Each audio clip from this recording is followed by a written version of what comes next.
kebanyakan ulama mengatakan jikalau seandainya seseorang sudah ada kesanggupan dari segi ekonomi, wajib dia untuk berkorban. Wajib, Pak? Wajib dia untuk berkorban.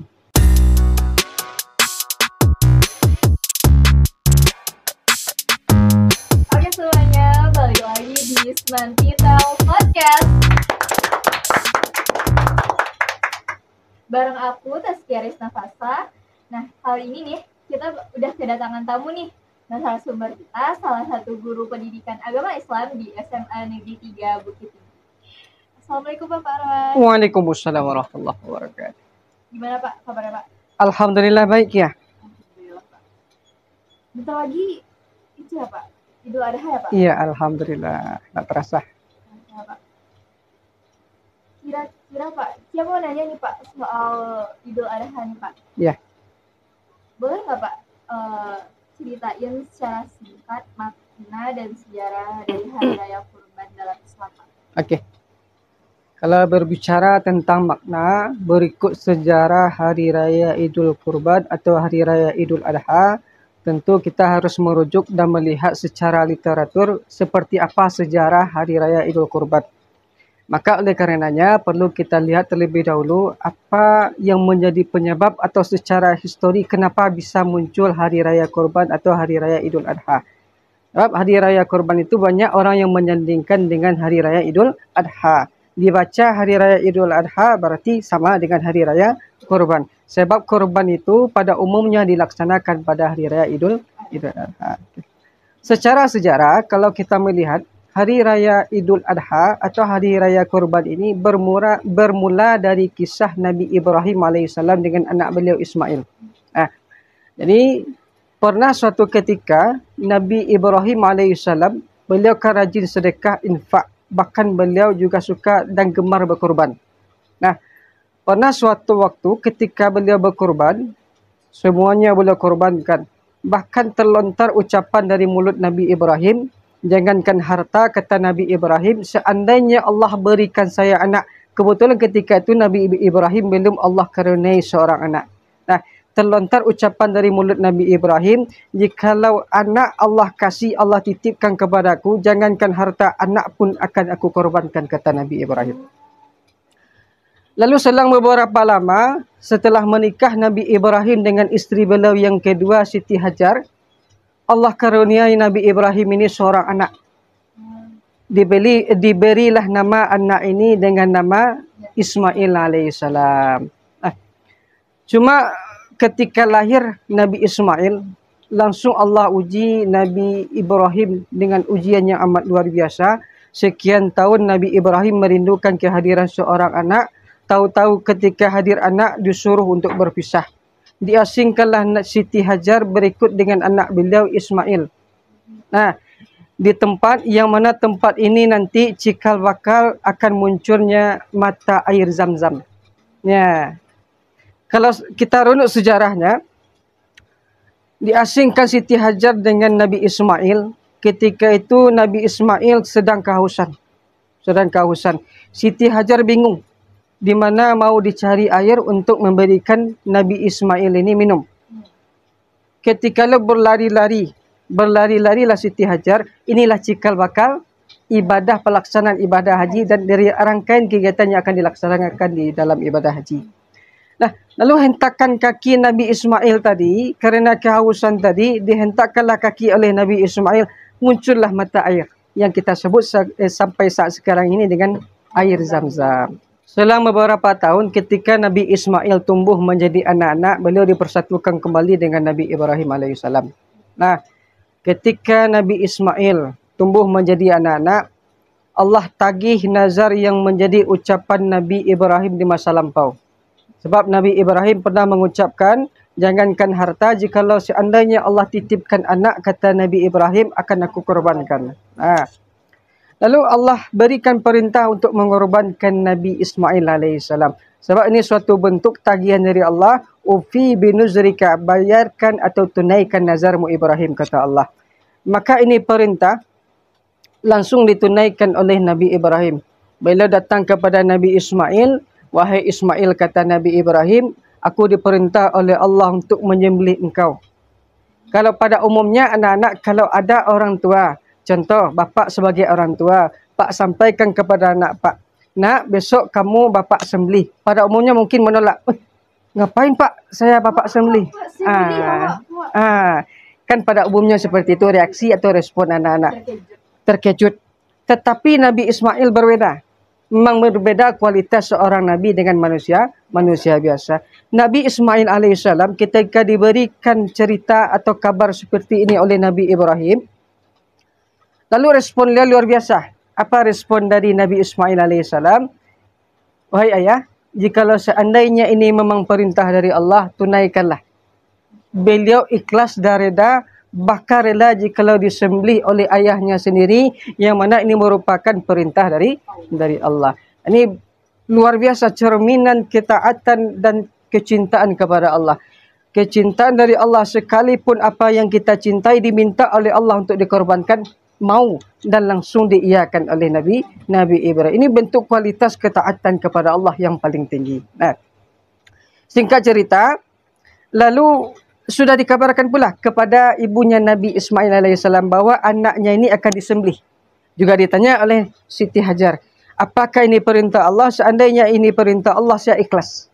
Bayangkan, anak ibu ikhlas jikalau seandainya ini perintah Allah. Ini luar biasa dalam rumah tangga. Ini menjadi nilai juga tersendiri bagi kita, bahwa kalau seandainya yang menjadi kepala keluarga itu orang yang taat kepada Allah, bisa membimbing isteri dan anaknya untuk berada di jalur kebenaran, berada sesuai dengan apa yang Allah perintahkan, maka ini hasilnya. Taat kepada Allah isteri dan anak juga taat kepada Allah. Luar biasa. Maka singkat cerita, lalu disiapkan tempat. Pisau dibawa oleh Nabi Ibrahim dalam rangka untuk menyembelih Nabi Ismail yang anak sematawayang ketika itu. Lalu disembelihlah, disiapkan tempat. Lalu ketika hendak disembelih Nabi Ismail oleh Nabi Ibrahim, seketika itu langsung Allah ganti Nabi Ismail dengan seekor kambing. Inilah cikal bakal yang pertama dianjurkan kalau hendak berkorban itu, hewannya yang pertama adalah kambing. Seterusnya sapi, seterusnya unta. Inilah sejarah singkat cikal bakal kenapa kita diperintahkan atau ada aturan atau ada ibadah untuk melaksanakan Idul Adha atau Hari Raya Kurban.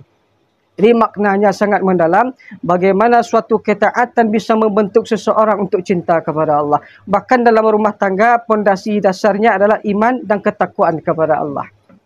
Berarti kalau misalkan dianjurkan kambing, Pak, berarti lebih afdol gitu, Pak, kalau misalkan kita berkurban di Hari Raya Idul Adha itu pakai kambing, Pak? Oke. Kalau seandainya merujuk dari kisah Nabi Ibrahim dan Nabi Ismail, kan ditukar Nabi Ismail dengan kambing. Apakah itu gambaran ideal seseorang ketika hendak berkorban itu dengan kambing? Tidak mesti. Sebab taraf minimal seseorang berkorban dengan hewan itu adalah kambing. Sebab ini menilai dari kemampuan. Jika seandainya ada kemampuan untuk berkorban kambing, silakan kambing. Kalau seandainya ada kemampuan untuk berkorban sapi, silakan sapi. Seandainya ada kemampuan untuk berkorban unta, silakan unta pergunakan. Sebab tiga hewan ini berbeda kualitas, berbeda harganya. Kalau kita merujuk kepada harganya, kambing tentu lebih murah daripada sapi. Sapi lebih murah daripada unta. Kalau di Timur Tengah atau di negeri Arab sana, unta ini makanan elit. Jadi orang yang kalau kemampuan ekonominya lebih besar, mampu dia untuk membeli unta, silakan berkorban dengan menggunakan unta. Kalau ada kemampuan ekonomi seseorang untuk berkorban menggunakan sapi, silakan berkorban menggunakan sapi. Atau yang terakhir, tidak ada kemampuan dengan yang dua, unta tidak sanggup, sapi tidak sanggup, maka boleh silakan dengan kambing. Apa aja sih ibadah utama yang dilakukan umat Islam pada Hari Raya Kurban, Pak? Ibadah utama. Pada Hari Raya Kurban atau Hari Raya Idul Adha, ibadah yang memang dianjurkan, ini memang langsung Allah firmankan dalam Al-Quran, surat Al-Kawthar. Inna a'tainakal kawthar. Ayat yang kedua. Fasalli li rabbika wanhar. Maka salatlah kamu dan berkorban. Salat yang dimaksud di sini tentu salat Idul Adha. Korbannya tentu setelah kebanyakan umum umat Islam, setelah mereka melaksanakan salat Idul Adha, mereka umumnya melaksanakan korban. Kalau menurut Bapak nih, Pak, gimana tanggapan Bapak sama orang yang dia sanggup nih Pak berkurban, tapi dia tidak berkurban Pak? Kebanyakan ulama mengatakan jikalau seandainya seseorang sudah ada kesanggupan dari segi ekonomi, wajib dia untuk berkorban. Wajib Pak? Wajib dia untuk berkorban. Apa maknanya? Sebab dengan kewajiban berkorban ini kan ada nilai-nilai simpati, ada nilai-nilai berbagi di dalamnya. Ketika ada orang yang taraf kehidupannya itu di dalam taraf kemiskinan, contohlah kita katakan orang miskin, tentu mereka barangkali momentumnya mereka bisa makan daging, menikmati makan daging itu satu kali dalam satu tahun ketika hari raya Idul Kurban. Itu momennya berbagi. Disuruh oleh Allah berkorban supaya bisa orang yang miskin tadi merasakan bagaimana rasanya daging. Karena tidak setiap hari mereka itu sudah bisa aja, ada saja yang bisa mereka makan, sudah syukur bagi mereka. Apalagi makan daging. Kalau kita lihat di Indonesia ini, kalau daging ini kan makanan-makanan yang tergolong elit. Kebanyakan kalau di restoran dibuat steak. Ada mungkin barangkali rendang. Kan wah, rendang berapa itu? Daging 1 kilo berapa? Santannya, bumbu-bumbunya berapa tuh? Kalau diakumulasikan mungkin masuk makanan elit. Menurut Bapak, gimana nih Pak cara terbaik buat menanamkan semangat berkurban di kalangan pelajar, khususnya siswa SMA Negeri 3 ini Pak? Bagaimana cara kita menanamkan semangat berkorban terkhusus untuk pelajar? Nah, perlu kita maknai berkorban ini mengorbankan sesuatu demi meraih kesuksesan. Nah, Nabi Ibrahim sudah menggambarkan bahwa beliau mengorbankan anaknya supaya mendapatkan kesuksesan. Apa bentuk kesuksesannya? Cinta dari Allah. Oke. Yang pertama yang harus dimaknai bagi seorang pelajar, kita keluar dari konteks mengorbankan hal-hal yang bersifat fisik. Contoh daging tadi. Kita maknai seperti ini. Pelajar tadi mereka harus betul-betul memahami bagaimana pengorbanan orang tua mereka sehingganya mereka bisa bersekolah, enak bersekolah, bahkan dilengkapi segala keperluan yang mendukung mereka bisa belajar. Jadi itu yang harus dimaknai oleh seorang pelajar. Bagaimana mereka harus menghayati betul bagaimana pengorbanan orang tua sehingga mereka bisa belajar. Itu yang pertama. Kita kembali kepada konteks tadi. Kalau seandainya ada seorang pelajar atau seorang siswa, mereka ada keinginan untuk berkorban. Mereka lihat ada teman mereka yang mungkin kita katakanlah begini, taraf ekonomi keluarganya kelas bawah. Atau kita katakanlah miskin. Ada kemampuannya, boleh silakan nanti dia tiap bulan menabung. Dia sisihkan uang belanja dari orang tuanya, tiap bulan mereka menabung. Bolehlah nanti suatu saat ketika terkumpul uangnya, nanti ikutlah berkorban. Dagingnya silakan nanti berikan kepada temannya. Itu kita memaknai. Dan bagaimana cara kita supaya bisa tertanam bagi siswa atau pelajar tersebut. Bagaimana cara menumbuhkan empati dan sikap kepedulian terhadap teman. Dan juga berkorban dalam rangka membantu teman-teman yang kurang mampu. Oke Pak, jadi dari Bapak gimana Pak kesimpulan dari pembahasan mengenai Idul Adha yang kita bahas dari tadi Pak?